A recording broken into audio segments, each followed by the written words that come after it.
What is right about Portage?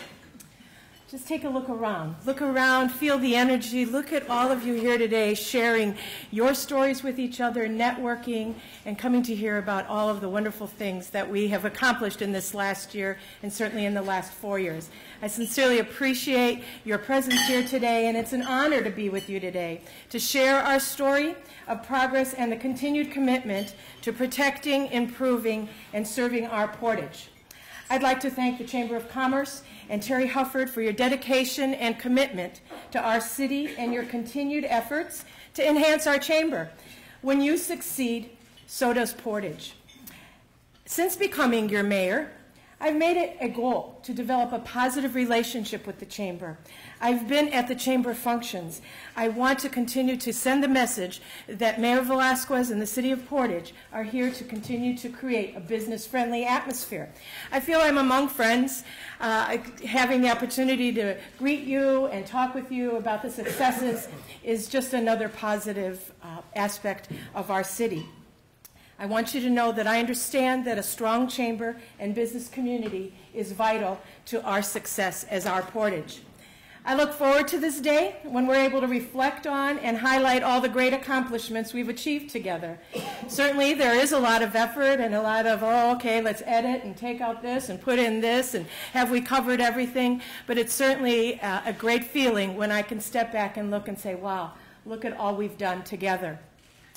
What's right about Portage? Again, last year we helped launch PortageLife.com, and I appreciate them being here this afternoon, and they are here to, again, continue telling all the good things that are happening about Portage.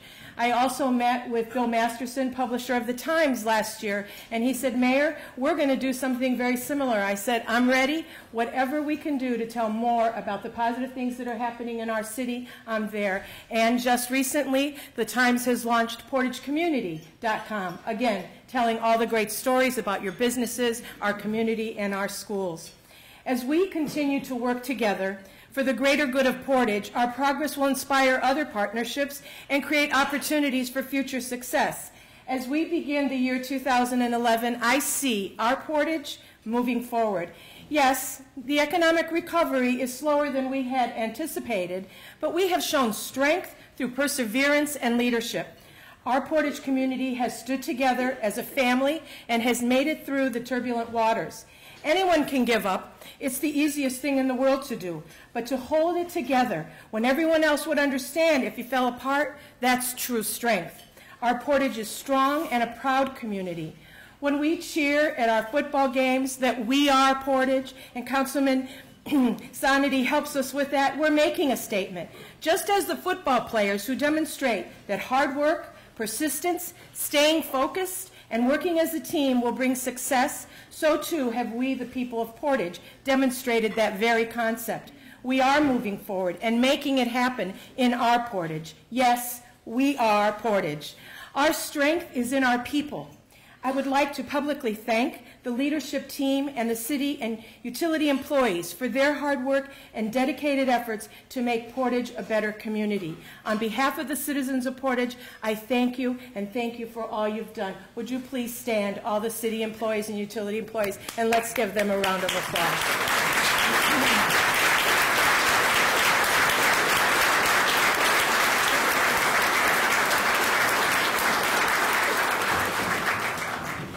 I'd also like to share my appreciation of the 7 members of the City Council who work in partnership with me to provide leadership and dedication for our city's continued success. Councilman Gottschling is here, and Councilwoman Sue Lynch is here. Thank you for your support.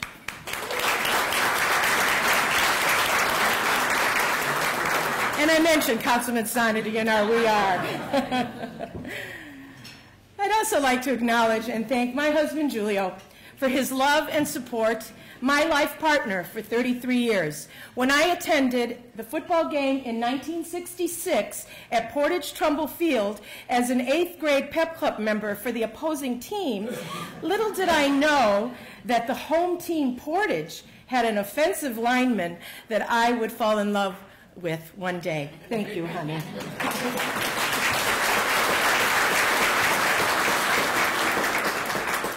Over the next few minutes, you may hear me refer to our Portage. This is something that I truly embrace and that I consider important for our continued growth and prosperity.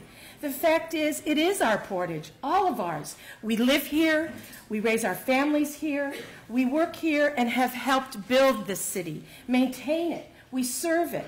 I believe it is important for us to remember that.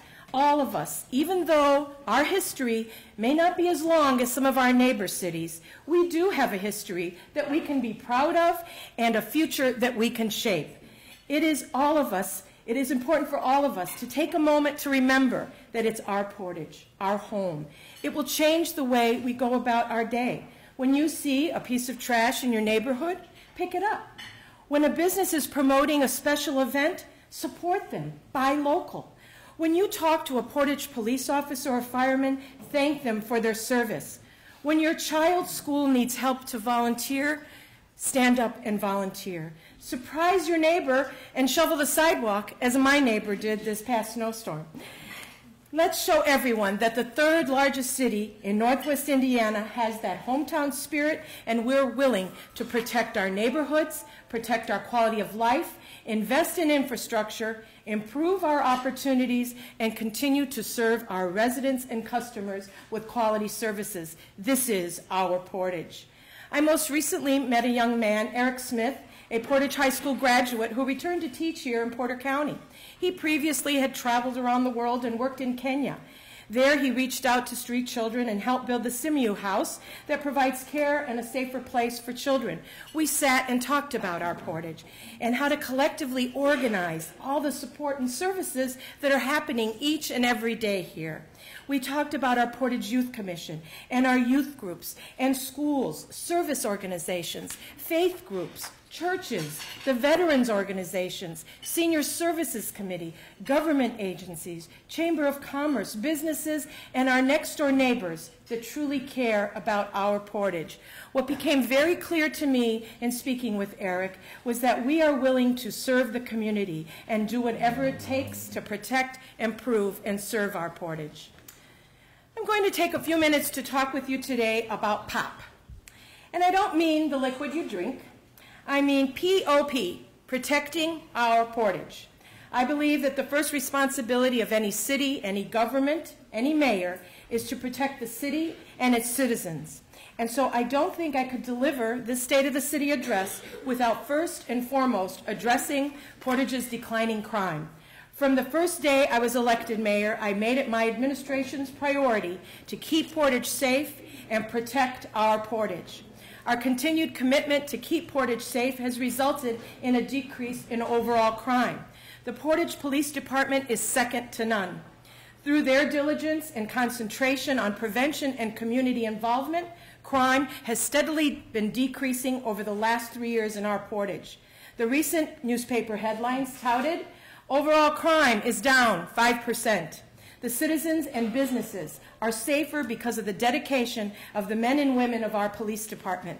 The leadership of Chief Mark Becker has brought an increased level of professionalism, accountability, and activity. We've increased training for our officers. Our continued collaboration with other police departments has improved our ability to keep informed of potential problems and be proactive in stopping crime. No category of crime has significantly increased, while the following categories have significantly decreased. Burglaries. In 2007, there were 252 burglaries. In 2010, there were 182. That is a reduction of 28%. Thefts. In 2007, there were 1,196 thefts. In 2010, there were 981. That is a reduction of 18%. Vehicle thefts. In 2007, there were 118 vehicle thefts. In 2010, there were 70, a decrease of 41%. Juvenile arrests. In 2007, there were 431 juvenile arrests. In 2010, 272, a decrease of 37%. And stolen property value. In 2007, the value of property that was stolen was $2,119,451. In 2010, the value decreased to $1,158,476, almost $1 million decrease, a 46% of dollar value in stolen property decrease. That's huge, folks. That's huge. That's keeping our city safe, and it's important for all of us to remember. Traffic stops have increased. These stops have proven successful in keeping our city safer. And stops do not necessarily result in tickets. Some of us may have been stopped and you just get a warning. Remember, slow down. But very few burglars or drug dealers have valid driver's licenses. These stops are an effective tool in fighting crime. There were more than 12,000 traffic stops made in 2010, and we'll expect an increase this year. In January alone, police made 1,830 stops that resulted in numerous arrests for offenses such as driving while suspended and drug possession. Our participation in the FBI Gang Response Investigative Team resulted in the Portage Police Department receiving $10,000 in forfeiture funds, which went toward continuing education for our officers. 2 officers remain assigned to the Porter County Drug Unit, and another officer maintains an assignment in the FBI's Gang Response Investigative Team. The department continues membership with Northwest Indiana Violent Crimes Task Force and is engaged in discussions with the Porter County Prosecutor and Lake County HIDA to establish an interdiction unit under the supervision of the County Sheriff's Department. Discussions held with the Sheriff Department indicate they'd support such initiative. Additional efforts protecting our Portage were realized when the STOP team made 42 visits to our schools and emphasized traffic enforcement in school zones. The team established an enhanced relationship with the other drug enforcement agencies and continued to make recoveries with outside agencies and alone. They made 69 arrests and apprehended 1 individual involved in a fatal hit and run and apprehended 4 individuals involved in a home invasion. The Arrive Alive, a program that I am so very supportive of and proud of, is that graduated 93 young drivers in 2010. This program is allowing our police department to interact with our youth and to be proactive in finding ways to safeguard our young drivers and decrease the grim statistics of fatalities of young drivers. This effort is made in partnership with our school system, and another partnership that is realized through our school resource officer. The respect and trust that Officer Troy Williams has earned has made a difference in the climate and behavior within our high school. The police department received grants for more than $63,000 to pay for overtime, for traffic enforcement, and a variety of equipment. And in a time with decreasing revenue, these grants are very important. A federal grant of $490,000 allowed us to purchase 24 new squad cars. The 3rd Citizens Police Academy graduated 17 new members, engaging our public. The Mayor's Public Safety Summit was presented, including presentation on a threat assessment and presentations by the Porter County Prosecutor, the United States Attorney's Office, Fire Chief Tom Pfeiffer, and Superintendent Mike Berta on safety programs and issues in our community. Contracts between the city and owners of Camelot Mobile Home Park and Port Crossing, most recently approved, will help us and the police to make traffic stops on the private roads in these communities and stop crime before it's happening. The Chief's email continues to grow with over 1,000 subscribers in 8 different states now receiving it. And one subscriber recently identified a female subject caught on videotape who was attempting to use a stolen credit card. Some of our Patrol Division and Detective Bureau highlights include Officer Greg Coleman being named the Officer of the Year by his peers and the Porter County Drunk Driving Task Force, recognizing him as leading all Porter County officers with 88 DUI arrests, keeping our streets and protecting our Portage and keeping them safer. Officer Roger Peel was recognized by the task force with 49 DUI arrests, and these 2 officers contributed to 344 DUI arrests made by the Portage Police Department. They led the entire county. Congratulations.